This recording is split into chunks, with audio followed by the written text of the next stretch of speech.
Section 12. The Critique of Pure Reason by Immanuel Kant. Transcendental Doctrine of Elements. Part 2nd. Transcendental Logic. First Division, Transcendental Analytic. Book 2. Transcendental Doctrine of the Faculty of Judgment, or Analytic of Principles. Chapter 2. System of all Principles of the Pure Understanding. Sections 1 and 2. In the foregoing chapter, we have merely considered the general conditions under which alone the transcendental faculty of judgment is justified in using the pure conceptions of the understanding for synthetical judgments. Our duty at present is to exhibit in systematic connection those judgments which the understanding really produces a priori. For this purpose, our table of the categories will certainly afford us the natural and safe guidance, for it is precisely the categories whose application to possible experience must constitute all pure a priori cognition of the understanding, and the relation of which to sensibility will, on that very account, present us with a complete and systematic catalogue of all the transcendental principles of the use of the understanding. Principles a priori are so called, not merely because they contain in themselves the grounds of other judgments, but also because they themselves are not grounded in higher and more general cognitions. This peculiarity, however, does not raise them altogether above the need of a proof. For although there could be found no higher cognition, and therefore no objective proof, and although such a principle rather serves as the foundation for all cognition of the object, this by no means hinders us from drawing a proof from the subjective sources of the possibility of the cognition of an object. Such a proof is necessary, moreover, because without it, the principle might be liable to the imputation of being a mere gratuitous assertion. In the second place, we shall limit our investigations to those principles which relate to the categories. For as to the principles of transcendental aesthetic, according to which space and time are the conditions of the possibility of things as phenomena, as also the restriction of these principles, namely, that they cannot be applied to objects as things in themselves, these, of course, do not fall within the scope of our present inquiry. In like manner, the principles of mathematical science form no part of this system, because they are all drawn from intuition, and not from the pure conception of the understanding. The possibility of these principles, however, will necessarily be considered here, inasmuch as they are synthetical judgments a priori, not indeed for the purpose of proving their accuracy and apodictic certainty, which is unnecessary, but merely to render conceivable and deduce the possibility of such evident a priori cognitions. But we shall have also to speak of the principle of analytical judgments, in opposition to synthetical judgments, which is the proper subject of our enquiries, because this very opposition will free the theory of the latter from all ambiguity, and place it clearly before our eyes in its true nature. System of the Principles of the Pure Understanding, Section 1, of the Supreme Principle of all Analytical Judgments. Whatever may be the content of our cognition, and in whatever manner our cognition may be related to its object, the universal, although only negative conditions of all our judgments is that they do not contradict themselves. Otherwise, these judgments are, in themselves, even without respect to the object, nothing. But although there may exist no contradiction in our judgment, it may nevertheless connect conceptions in such a manner that they do not correspond to the object, or without any grounds either a priori or a posteriori for arriving at such a judgment, and thus, without being self-contradictory, a judgment may nevertheless be either false or groundless. Now the proposition, no subject can have a predicate that contradicts it, is called the principle of contradiction, and is a universal but purely negative criterion of all truth. But it belongs to logic alone, because it is valid of cognitions merely as cognitions, and without respect to their content, and declares that the contradiction entirely nullifies them. We can also, however, make a positive use of this principle, that is, not merely to banish falsehood and error, insofar as it rests upon contradiction, but also for the cognition of truth. For if the judgment is analytical, be it affirmative or negative, its truth must always be recognizable by means of the principle of contradiction. For the contrary of that which lies and is cogitated as conception in the cognition of the object will be always properly negatived. But the conception itself must always be affirmed of the object, inasmuch as the contrary thereof would be in contradiction to the object. We must therefore hold the principle of contradiction to be the universal and fully sufficient principle of all analytical cognition. But as a sufficient criterion of truth, it has no further utility or authority.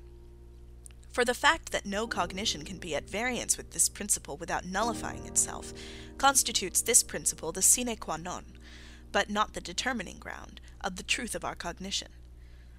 As our business at the present is properly with the synthetical part of our knowledge only, we shall be always on our guard not to transgress this inviolable principle, but at the same time not to expect from it any direct assistance in the establishment of the truth of any synthetical proposition.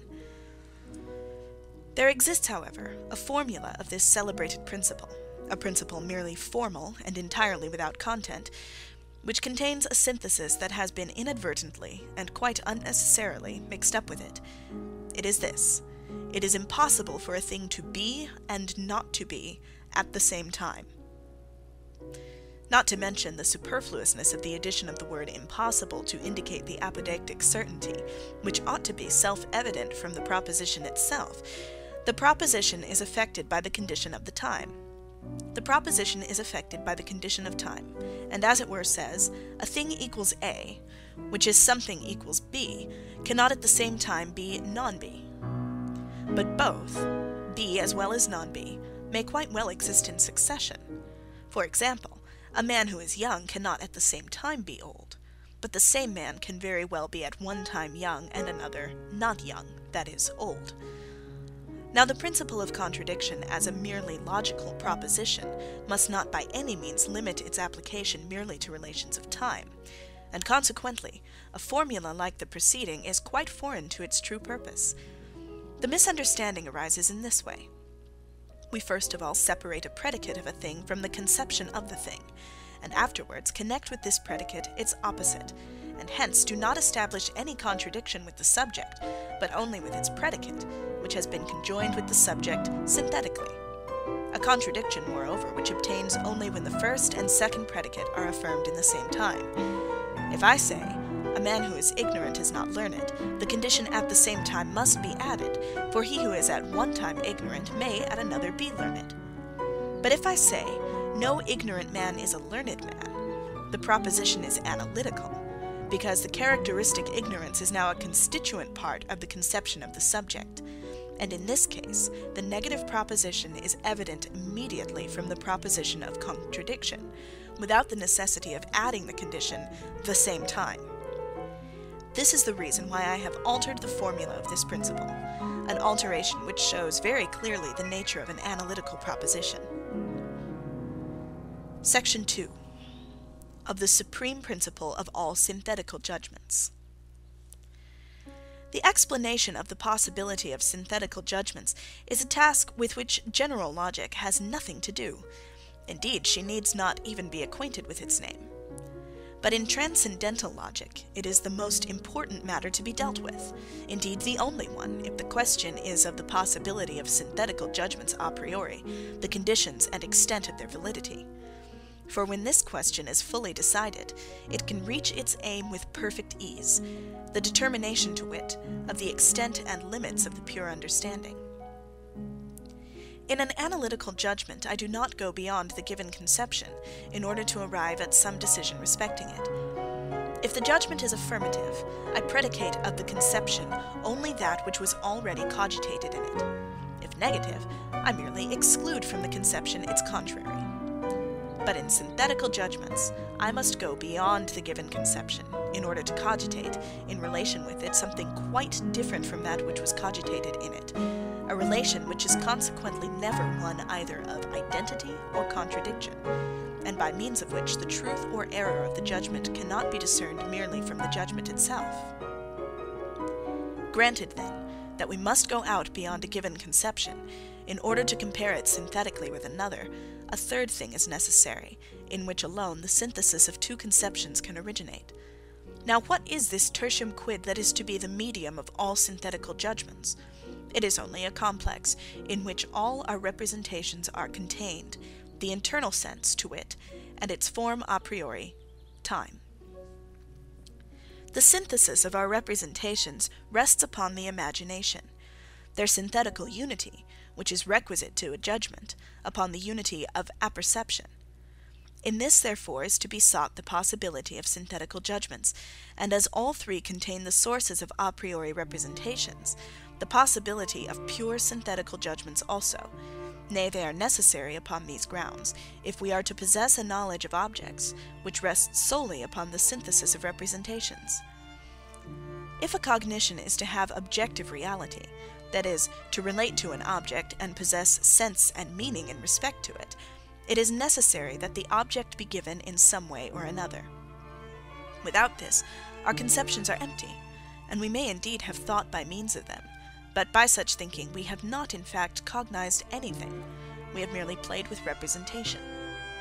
To give an object, if this expression be understood in the sense of to present the object, not mediately, but immediately an intuition, means nothing else than to apply the representation of it to experience, be that experience real or only possible. Space and time themselves, pure as these conceptions are from all that is empirical, and certain as it is that they are represented fully a priori in the mind, would be completely without objective validity, and without sense and significance, if their necessary use in the objects of experience were not shown. Nay, the representation of them is a mere schema, that always relates to the reproductive imagination, which calls up the objects of experience, without which they have no meaning. And so it is with all conceptions without distinction. The possibility of experience is, then, that which gives objective reality to all of our a priori cognitions. Now experience depends upon the synthetical unity of phenomena, that is, upon a synthesis according to conceptions of the object of phenomena in general, a synthesis without which experience never could become knowledge, but would be merely a rhapsody of perceptions, never fitting together into any connected text, according to the rules of a thoroughly united possible consciousness, and therefore never subjected to the transcendental and necessary unity of apperception. Experience has therefore for a foundation a priori principles of its form, that is to say, general rules of unity in the synthesis of phenomena, the objective reality of which rules, as necessary conditions even of the possibility of experience can which rules, as necessary conditions. Even the possibility of experience can always be shown in experience.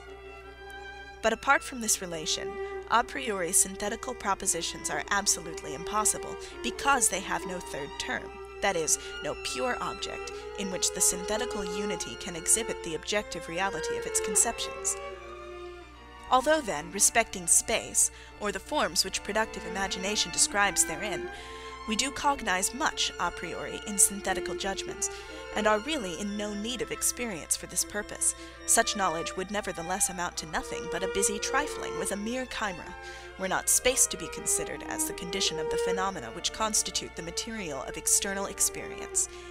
Hence those pure synthetical judgments do relate, though but mediately, to possible experience, or rather to the possibility of experience, and upon that alone is founded the objective validity of their synthesis.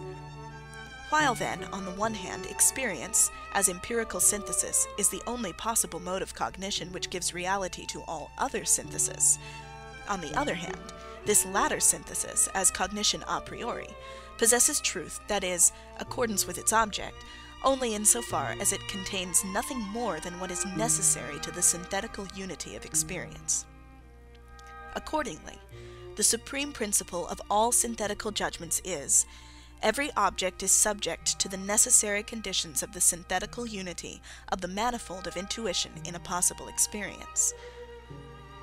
A priori synthetical judgments are possible when we apply the formal conditions of the a priori intuition, the synthesis of the imagination, and the necessary unity of that synthesis in a transcendental apperception, to a possible cognition of experience, and say, the conditions of the possibility of experience in general are at the same time conditions of the possibility of the objects of experience, and have for that reason objective validity in an a priori synthetical judgment.